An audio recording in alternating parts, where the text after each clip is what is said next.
Hi, I'm Karen with the Gaithersburg Community Museum, and welcome to our series, Green Cocktails. This is the second of the series, and today we'll be looking at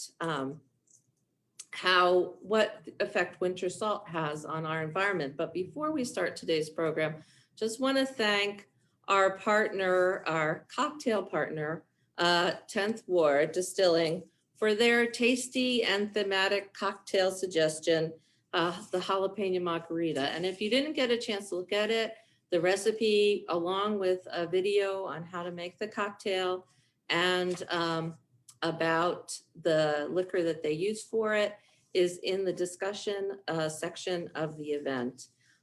Remember, buying local is a sustainability goal. Also, I just want to tell you that this month's Storytime Station, which will be on the 27th, it said the 23rd, I'm sorry, will feature author Mary Boone, who has a new series of books. So it's 6 books altogether called Saving Our Planet for the whole series. And it's intended to help children think about ways that they too can be sustainable. So sustainability is not just for us adults. And I hope you'll join us next month. We have added a third Green Cocktails program. It will be on heat islands with the city's new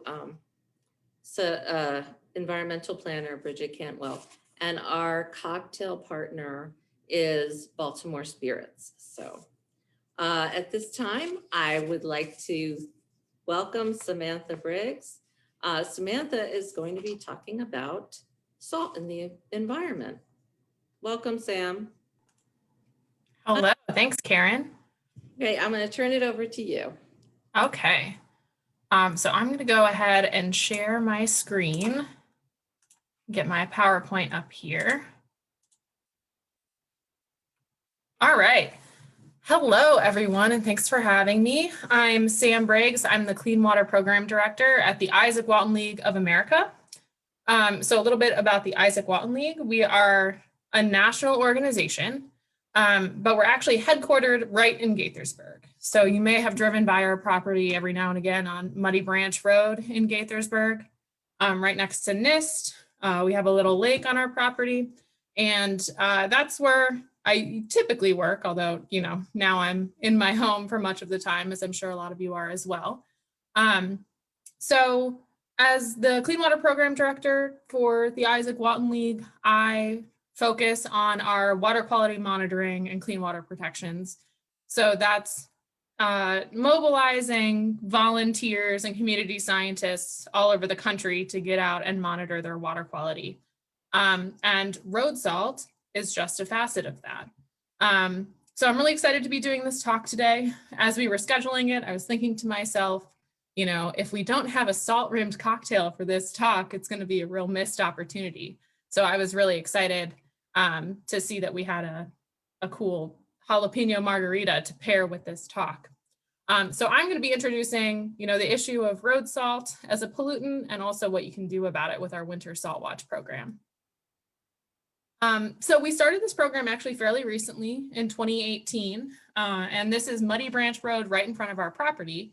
And we had a clean water fellow at the time who noticed this massive pile of road salt that was clearly dumped by accident by whoever was driving the salt truck at the time.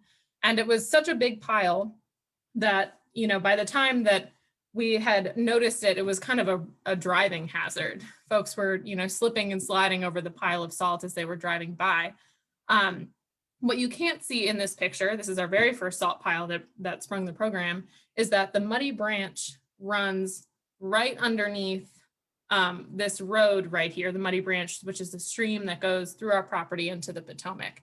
And there's a storm drain right here where this salt pile is. So whenever it would rain or the snow would melt, it would go right into the storm drain and right into Muddy Branch. So we had a clean water fellow at the time, Scott, and he was absolutely outraged by this. And he was outraged to the point where he was going to go out with a shovel himself. We're like, you know, Scott, this is a divided road. People tend to fly down it. That's not a safe thing to do. So he wanted to call somebody to get it cleaned up. He called the county. The county said it was in the city's jurisdiction. He called the city said it was in the county's jurisdiction. He called the county back. The county was like, I don't know what to tell you. And so then he finally called the Maryland Department of the Environment, and they came and cleaned up this salt pile. But what we noticed is when we monitored the stream right underneath for chloride, which is a component of salt, of sodium chloride, we saw the levels go from about 30 parts per million all the way up to 600, basically overnight because of the salt spill. So that kind of sparked our thinking. Is this a problem all over the nation? It must be. And how can we get folks engaged on this issue? Because I had walked over salt for my entire life. I'm from Chicago originally, and I had not even considered how this could be affecting our waterways until I came to the Isaac Walton League. So some fun facts here. Thanks to our partners from Wisconsin Saltwise, Americans use 20 million tons of road salt every year. So truly an inconceivable amount of salt, and you'd be surprised at how many tons get laid down on the roads even around here. So our goal of Winter Salt Watch is to raise awareness in the general public about the connection between salt and stream health, to identify chloride hotspots in fresh water, and to advocate for a smarter application of road salt by sharing results with private landowners and local and state agencies. So chloride, it gets in the fresh water. Sometimes it can be natural. So it depends on groundwater and the aquifers and the topography of the Earth's crust where you are. I did a Save Our Streams training in Salt Creek, Nebraska, and unsurprisingly, the salt levels in that creek were really, really high just from the natural topography. Around here, though, in Maryland and Gaithersburg, that's not really the case. If we see spikes of road salt, that's not, or spikes of chloride in the stream, that's not natural. That is from anthropogenic sources, so human caused. And so that can be sewage contamination, water softeners, fertilizers, and most commonly in this region, that's road salt.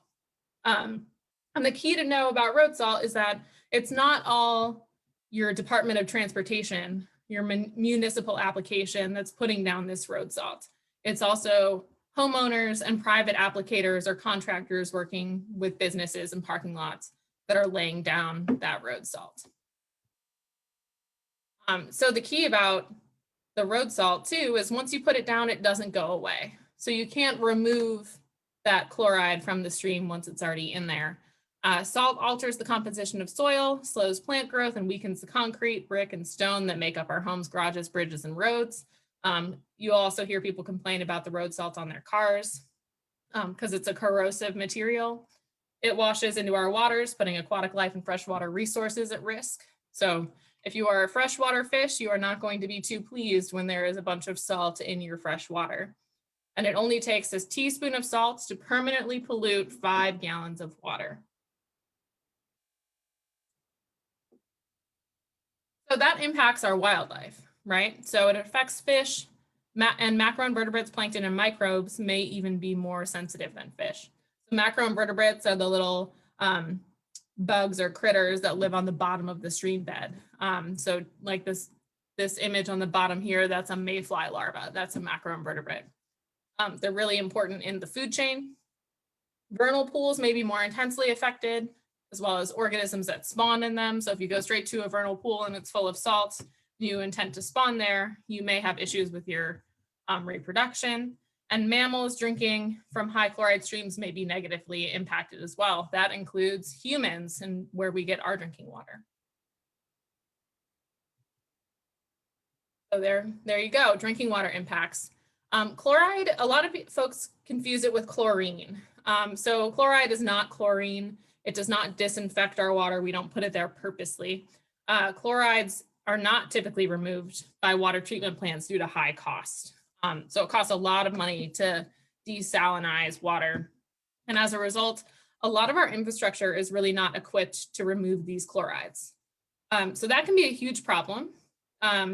I have heard from some folks who are on high blood pressure medication, and they have to increase their medication in the winter because our water has more salt in it. And so that's affecting their blood pressure, and then they lower it back down in the summer. So obviously not a great thing for public health. And these charts we actually pulled from WSSC, which is where we get our drinking water in Gaithersburg. Our water actually comes from the Potomac. And so you'll see this chart on the left here, which is the increase in salt or chloride in the Potomac River over the last 30 years. So you can see since 1989, it has really just been increasing. And it kind of makes sense if you think about it. So if you think about the last few weeks we've had more winter weather than for sure we had last year, but you know, in a while. And because we have such an aggressive freeze thaw pattern in Maryland, it'll snow and you'll notice 2 days later that it's either raining or already completely melted away. That salt gets put down and then washed into our streams. And it's a repeat cycle over and over and over again. The chart on the right here is the Patuxent Reservoir. So other Marylanders are also affected by this salt issue. And it seems to be just growing all over the region, the salt in our waterways. And once again, WSSE does not filter that out at this point.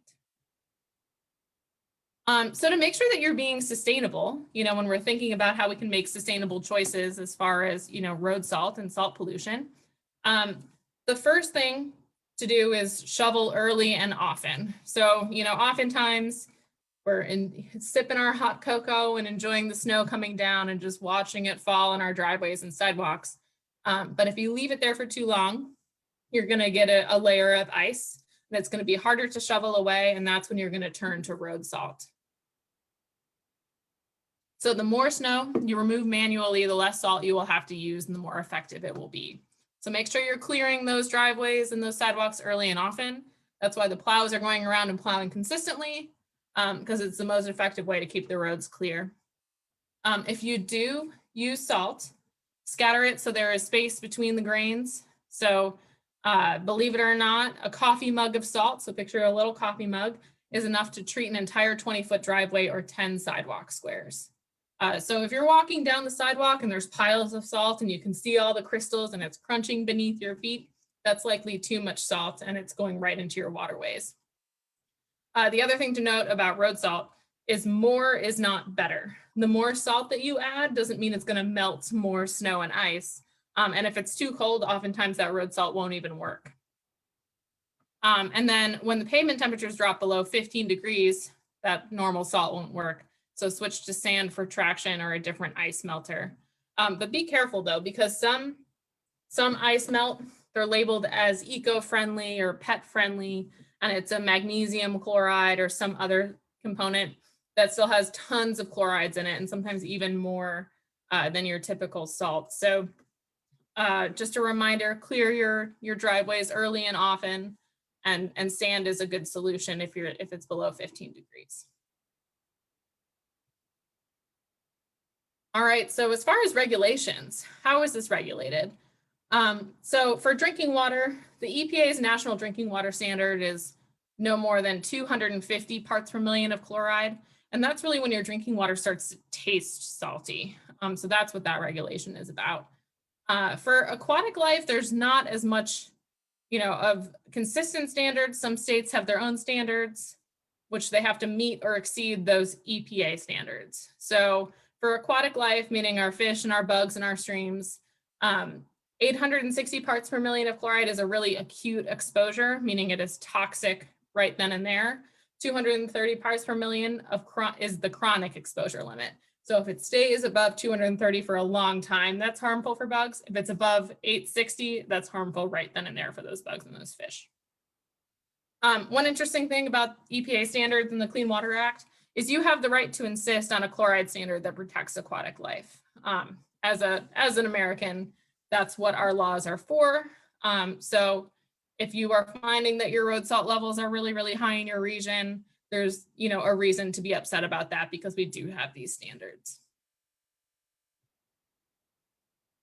All right, so we had our major salt spill and we did a bunch of research on road salt, and we wanted to, you know, really engage people about this issue because we started talking about it a little bit on social media.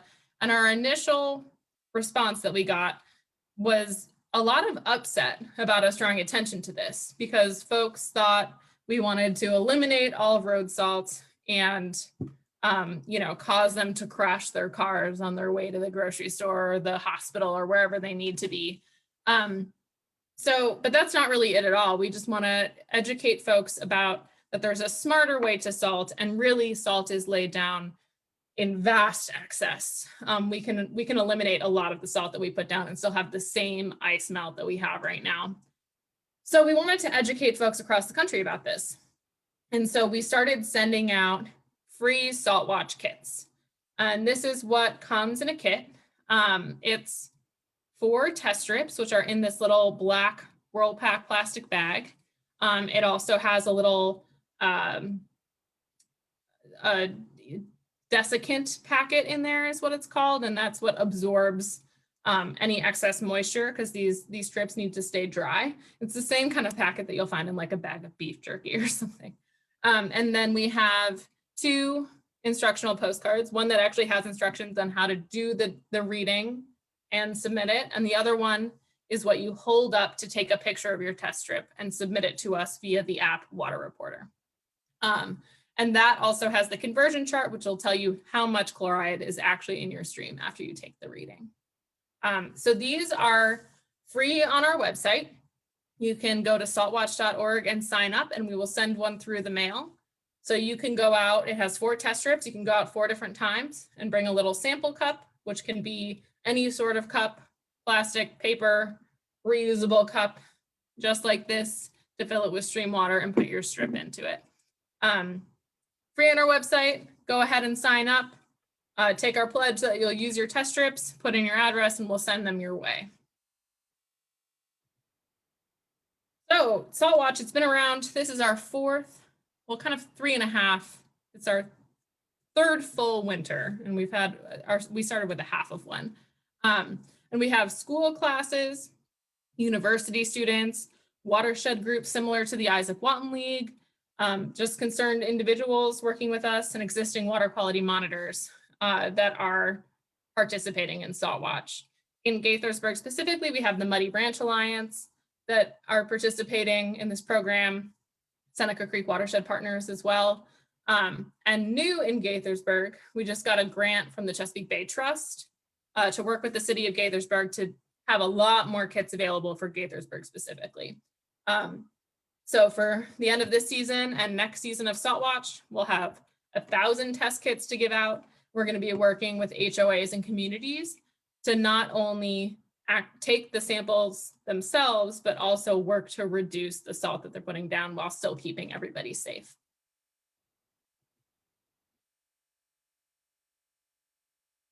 So once you get your test strips, we encourage volunteers to monitor before a winter storm. So ideally, if you requested your test kit early, before there's any winter weather, but if you're just getting a test kit now, just before the next storm, so you're getting a baseline reading of what the chloride is at before that storm hits. And then we encourage folks to go back to the same spot and go get your Salt Watch reading after salt has been applied to roads.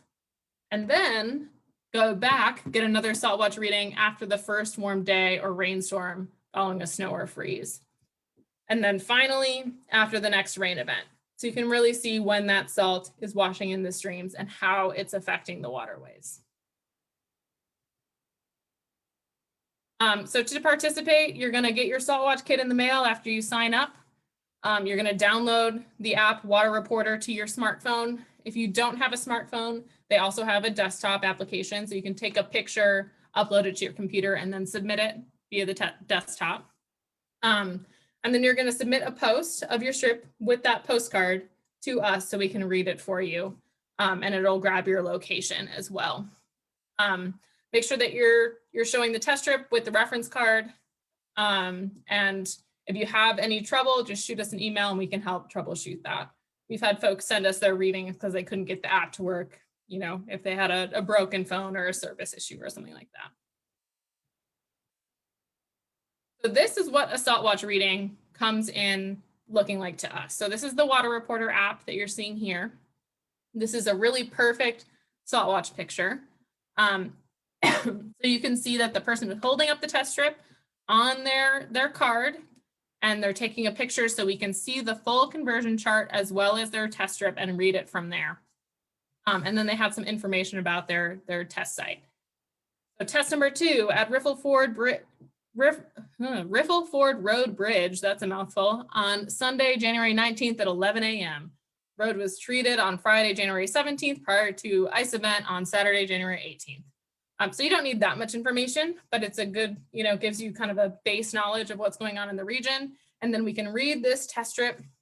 It looks like that whitish strip at the bottom has risen up to 3.6, which if you look at the conversion chart, 3.6 means 132 parts per million of chloride. So a little bit elevated, but we're not at that toxic 230 yet. So we want to keep an eye on this stream, but we're not totally concerned yet. Here's some more examples of some test strips that are coming in. We have a bunch of really high readings. You can see some white strips across the board.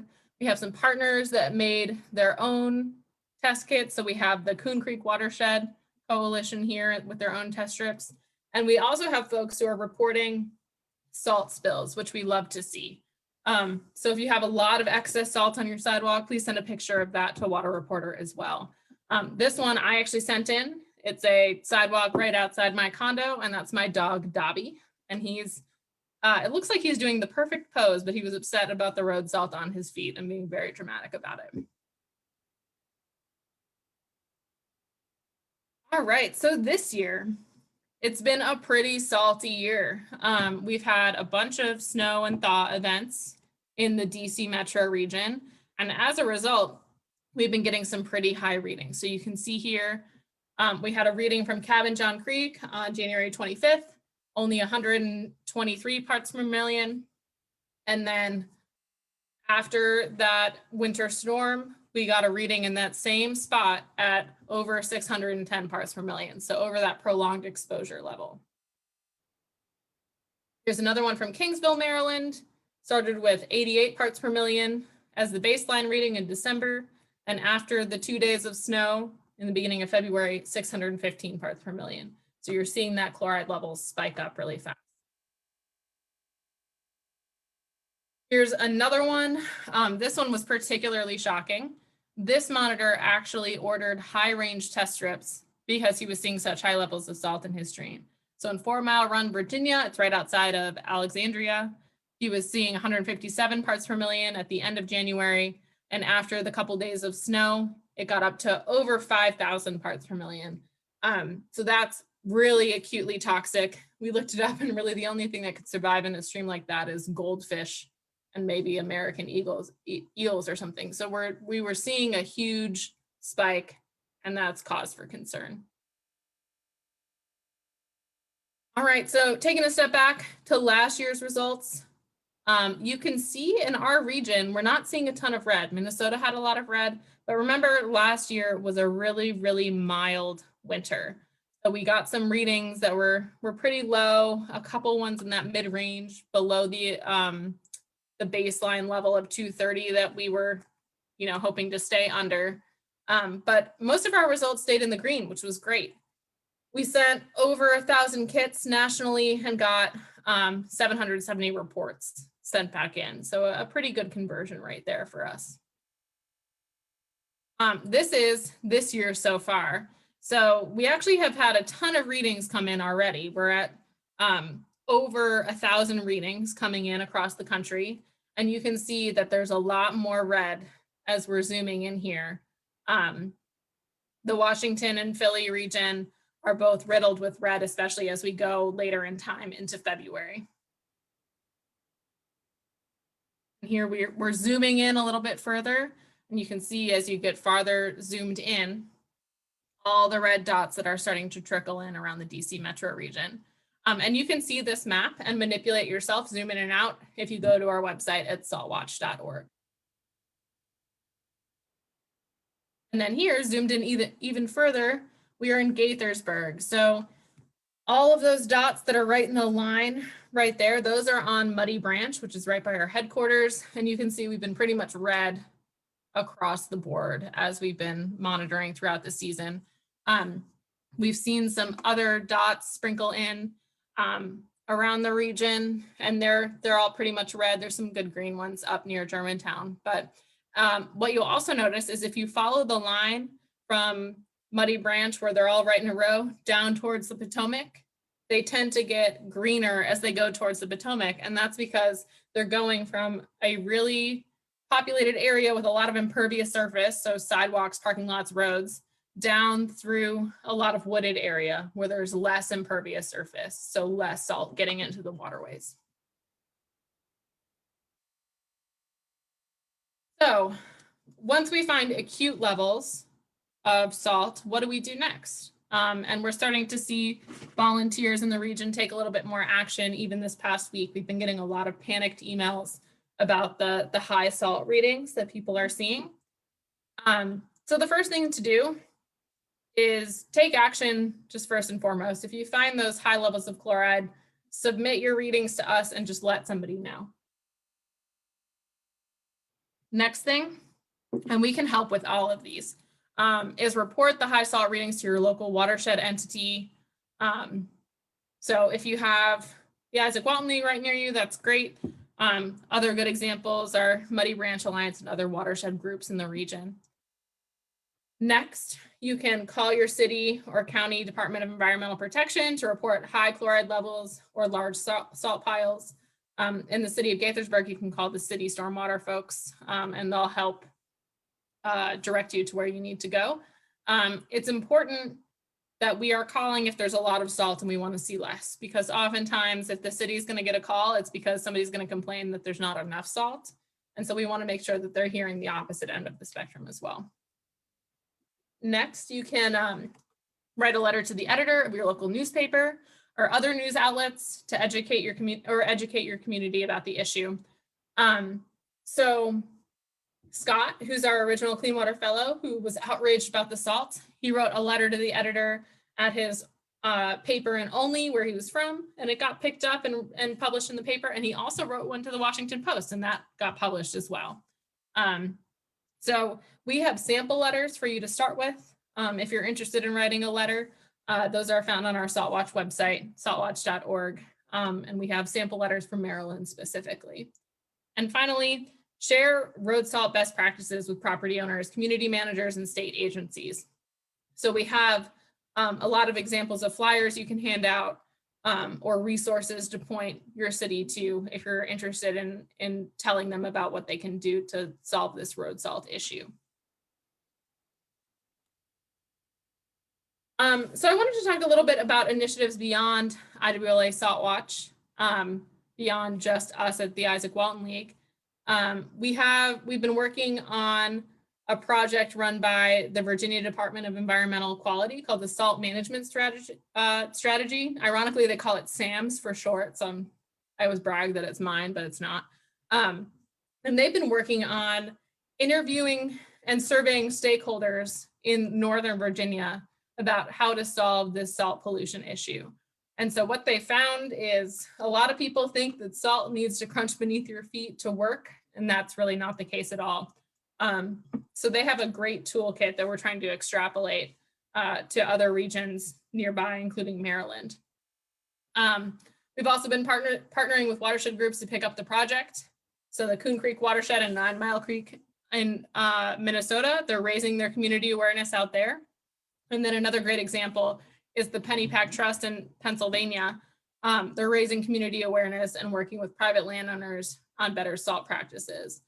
In Maryland, we've been working with the Muddy Branch Alliance, and they've been great. I did a presentation for them last year, and they have consistent monitors along Muddy Branch, which is really nice. And this year, which is new, we've been partnering with Minnesota Pollution Control Agency to screen for chloride around the state, and then give the state the data so that they can explore solutions to the road salt issue. And that's something that we'll be doing in the city of Gaithersburg as well. So after that first big winter storm event, we had one in December around the 16th. And then our first big one was starting on January 31st and going through February 2nd. There were huge spikes afterwards, which I showed you some examples of those. One other thing we noticed about the DC metro region in the DMV is that a few spots were over 100 parts per million of chloride in September and October and over the summer, which should not be the case for the natural topography we have in the area, which means a lot of this chloride that we are putting on our roads is not only getting into streams and rivers, it's getting into our groundwater as well. So in the summer, when the streams are charged by that groundwater already has chloride in it. So that's a little bit concerning. We want to limit the chloride we're putting down now to protect our streams for the future. So I mentioned this, I'll mention it again. New in Maryland, we have our Gaithersburg Salt Watch.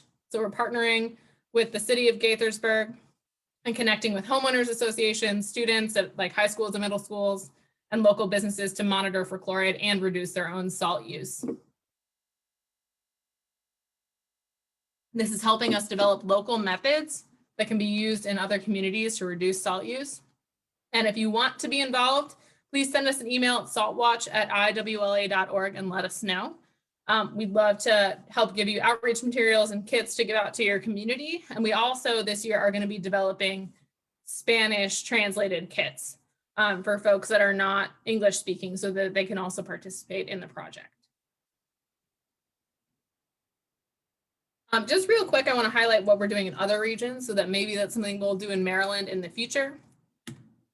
In Philadelphia, there's a upper Philly cluster and all the local watershed groups associated with it have sustained monitoring for 3 years in that region, which is great. They've also gotten great media coverage. So they've gotten their local papers and folks to come out and monitor with them to really talk about the issue of road salt. And honestly, that media coverage is really, really important for getting new people engaged in the issue of road salt pollution. They saw the same storm as the DMV, and they also saw spikes in chloride following the melting of the snow there. Here's the reports in Philly. So far, 150 kits sent there and 86 results. So you can see that there's some red spikes coming in. In Minnesota, I mentioned we have the initiative with the Minnesota Pollution Control Agency to get chloride data and identify hotspots of chloride outside of the Twin Cities. They have a lot of data for the Twin Cities because that's their major metro region, but they wanted to see how it was affecting other parts of Minnesota. The Coon Creek Watershed District and 9 Mile Creek Watershed Districts, they make and distribute their own kits, which is nice for us. We provide them with like the PDFs of the postcards and they just take it and run with it.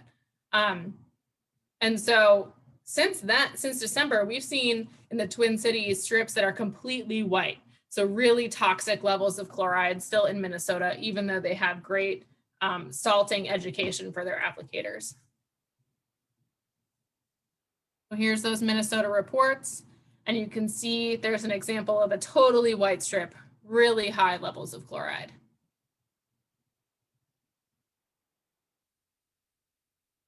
New this year, we have a partnership with Wisconsin. So we worked with a group called Wisconsin Saltwise. So obviously we align on how we think about road salts and developed handouts to neighbors and local property owners with them. So those you can find those on our website, saltwatch.org. Most requests from city and township staff compared to other states. So there's more municipal folks there getting engaged in Wisconsin, which we'd like to see in other places. So it's also interesting because there's lake monitoring happening in Wisconsin, which we're seeing less of in Maryland, just because we have less lakes and all of our lakes are man-made out here. So here's those reports coming in. There's a couple of red spots, but you can still see that they have a solid amount of green throughout the state, which is nice. So Saltwatch, it's our 4th year and we've grown every single year. So it's been a major success. And we chalk that up to a few reasons. The first is that the kits are low cost. So we've had groups create their own kits. We can create thousands of kits and keep them fairly low cost and use grant funds to be able to support that so that the monitors don't have to pay anything for a Saltwatch kit. There's a low barrier to entry. So all you need is interest, and you basically have all the skills that you would need to participate in the Saltwatch program. We provide the kits for free. All you need is a means to submit your data. So a camera and access to a computer or a smartphone. It's a win-win for program ownership and data sharing because we can help gather the data and then give it to entities like the city of Gaithersburg and Minnesota Pollution Control for them to use it as well. And it's a simple clean water narrative for volunteers to connect with. So oftentimes water quality issues are not as easy to spot on the roads, but this one, you see the salt on the roads and immediately you're seeing spikes of chloride in the stream. So a really easy mental connection for our existing and new volunteers to understand. So what can you do in your community to be more sustainable when it comes to road salt? Join our Salt Watch program. Go ahead and start monitoring and share your results. Use up your whole kit, submit your results on Water Reporter. You can talk to neighbors and local businesses about smarter salt use. Don't be fooled by eco or pet-friendly packaging, as I mentioned. There's no regulation around that packaging. We can say any sort of salt is eco-friendly, and that might not actually be the case. So make sure you're shoveling often and limiting that road salt to your 1 mug full if you have to use it. And report oversalting to your city or county. So if you're seeing big spills, excess salt on your sidewalks, make sure you're reporting it so that somebody can clean it up and the city is taking note. We also have Salt Watch advocacy resources. So once again, if you want to send a letter to the editor, if you want to pass out flyers in your neighborhood, if you would like to send a letter to the state, we have examples of all of these that you can tweak to your liking. We can also help you draft that letter. If you send us an email, we can help facilitate that for you. Here's an example of a flyer that we distribute via Smart Salter. Winter driving tips, always important. Your expectation that you should be able to go 65 miles an hour during a major snowstorm is not a valid expectation. So we want to make sure we're rewriting that narrative. And then it also has ways to reduce your salt to protect our water. And then on the right here is an example of a letter to a representative that you can send out. All of these can be downloaded from our website, saltwatch.org. And finally, last thing, order your Salt Watch kit. If this is something you want to get involved in, there's still time. This winter particularly, we still have ice storms coming. And unfortunately, I think the groundhog said we have 6 more weeks of winter. So there's still some time to get your kit and do some monitoring. And we'd love to see more data in that region. So you can order your Salt Watch kit now at saltwatch.org. It's a really easy form to fill out. We'll send it in the mail. A great social distancing activity to get outside. And then if you have any questions, feel free to reach out. You can reach me at saltwatch@iwla.org. I manage that account. So with that, enjoy your jalapeno margarita, and thanks for hearing my sustainable Salt Watch spiel.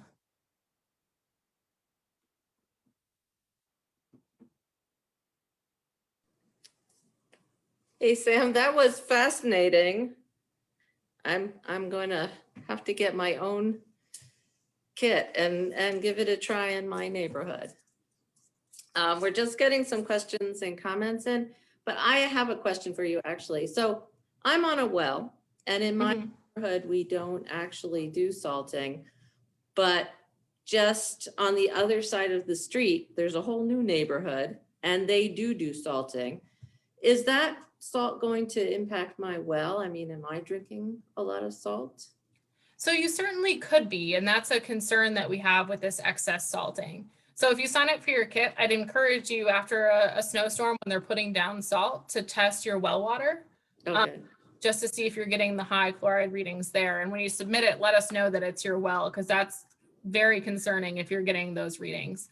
Theoretically, hopefully, the salt isn't reaching the groundwater that's feeding your well, but it's certainly possible that that's happening. Okay. All right. All right. Let me see. A lot of comments. Number 6 has questions. Wait, I'm looking for it. All right. This person says they're new to Gaithersburg from Bethesda in a new complex. Do you have information FAQs for HOAs as they're laying down buckets of blue colored salt on the sidewalks. How do I start that conversation? So we have smart salting tactics that we can send you to send to your HOAs, because usually they're hiring a contractor that's putting down the salt. So we can help guide that discussion. We have some resources on our website. If you're not finding what you need there, send me an email at saltwatch@iwla.org and we can help guide that conversation starter. Really honestly, when you're starting that conversation, assume that they don't have any idea of the impacts of road salt, because that's typically the case. So come armed with some facts, or do the tests for Salt Watch yourself, so you can show that you're seeing these high readings and start the conversation there. And then, as always with having these kind of hard pollution type conversations, assume good intent and keep it friendly. And that's the easiest way to start that conversation to then, mutually learn moving forward. And then, so I have another question. So I'm thinking about these high chloride numbers that are going into our streams now. So come spring, when you expect to have more wildlife active, how is it impacted sort of down the road in terms of what would be the natural ecosystem for all those critters? Yeah, so if you're seeing those really acute levels, you may have issues with spawning for the wildlife in the future, and some wildlife might get sick from that high salt level. Hopefully, if it's not infiltrating in the groundwater, that chloride is diluting enough and settling out so that the wildlife would not be as affected in the spring. But there's not a ton of long-term research on this either. So that's why we're, concerned, because if you put down salt now, it may stay in the waterway for 50 years and just have a cumulative effect as we're adding more road salt on there. And so you said there's no way to remove that salt, remove the chloride from the water? Yeah, so you really got to just wait for it to go to a larger body of water and dilute out. There's really no way to remove it that's not incredibly expensive. That's why you talk about when you need drinking water on like an island and you need desalinization plants and how expensive that is. It's the same concept. So it'd be a really costly procedure to pull out that salt. Okay. Do we have any other questions? We have a lot of great comments about how it corrodes the pipes, how nature can't buy bottled water. That was a good one. That they drink or swim in what's available to them. Yeah, the corroding pipes is another good point. The sodium chloride is corrosive. And so the Flint, Michigan example is a really extreme example, but that they changed their water supply to a more corrosive water supply, and then it ended up eating at their pipes, and that's how they got all that lead poisoning. So the concern is the same. If we see those chloride levels increasing coupled with old infrastructure, that can be another public health concern. So thanks to that person for pointing that out. Also, we had a representative from the Muddy Branch Alliance who are in our area. So if you know about them, they've been here at the museum doing educational work, and the work they do is really great. They mentioned to call 311. I guess if you see salt dumps, you don't have to wait. You don't have to send a letter and wait for somebody to respond. You can call somebody about it. Yeah, absolutely. Make sure you are calling so that you're not waiting for a thaw for that to go in your waterway. And then if you are noticing that somebody, in your household or on your street dumped too much salt somewhere that's safe to access, you can also scoop up that salt and reuse it later. So if the sidewalks are dry and you don't have a slip issue, scoop it up, put it in a bucket and save it for later. And that's another sustainable tactic. Okay, and so Al Carr also mentions that you can ask, communities can request that a section of state road be declared a brine zone to use alternative treatment. Talk about that a little. Yeah, so you might notice in Maryland, often before they have a snow event, you'll see like white lines on the road. not the rock salt, but the lines of brine. And the salt trucks will come through and actually spray brine on the roads so that you have a thin layer of salt solution on your roads. That's a way better way to salt the streets because you're being more precise about it. Way less salt and brine, and you're putting it down before the ice or the snow has a chance to hit the streets, and it makes it like way easier to plow.